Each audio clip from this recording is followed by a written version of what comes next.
Hello everybody, Rippin here again for Destiny Tracker, and today we are going to take a look at the scout rifle you can obtain from the Trials of Osiris. The name of this yellow headshot machine is the Scholar. Firstly, you can obtain this weapon in one of two ways. You can get it as a random drop from the packages sold by Brother Vance, or you can conquer the trials by going on a 9-0 spree and get your hands on the Adept version of this weapon by opening the chest on Mercury. The only difference between the standard weapon and the Adept edition is the fact all Adept weapons from the Trials of Osiris will come with either arc, solar or fusion damage types, which makes the Adept version vastly superior in PvE. As you can see here, the Scholar is a low rate of fire, high impact scout rifle with fantastic long range ability. Now, if we compare this with the Vision of Confluence, it clearly backs up the fact the Scholar is all about that range. Many people are turned off by slow rate of fire weapons in Destiny, but let's just remember how important impact is, especially in PvP where this weapon shines. But before we jump into PvP with this thing, let's check out the perks, and once again it is all about that range. First up are the sights. You have the standard red dot sight, which you see on many auto rifles throughout the game, so you should feel right at home using this one. Next up is the Focus Lens FLS2. This is your mid-range scope, perfect for those maps where keeping a little bit of distance is always nice.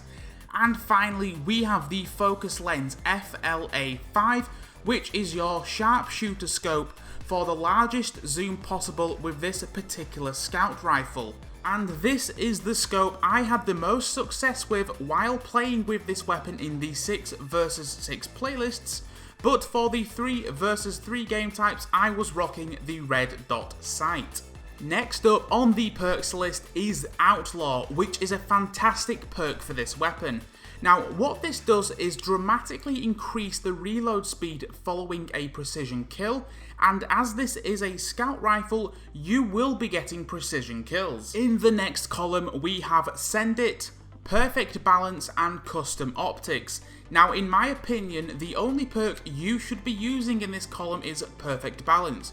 There is no need for the extra range, and adding that stability is both amazing for PvP and PvE. And the final perk is Reactive Reload. This grants you a short damage buff following reloading the weapon, and because this does stack with Outlaw, it is match made in heaven, especially for PvP, which this weapon is all about. So let's discuss how this weapon actually performs in PvP. The Scholar will do 73 damage for a headshot and 43 damage for a body shot, which means you are easily killing people in 3 shots if you are using this weapon to the best of its ability. One large factor about the Scholar is that you can compete at long range with snipers and stop them in their tracks.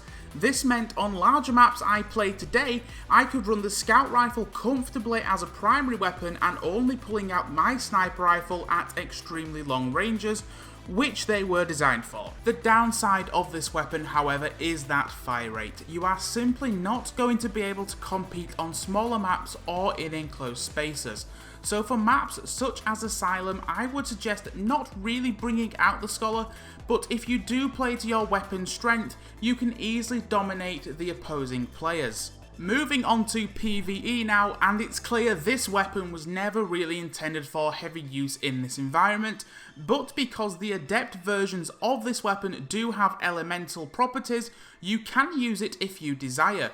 For me personally, I do not have many solar primary weapons, so if I'm playing anything with solar burn enabled, or against the Cabal who mostly use solar shields, I will rock my Scholar, but you will find yourself reloading quite often, so make sure you hit those headshots to trigger the Outlaw perk.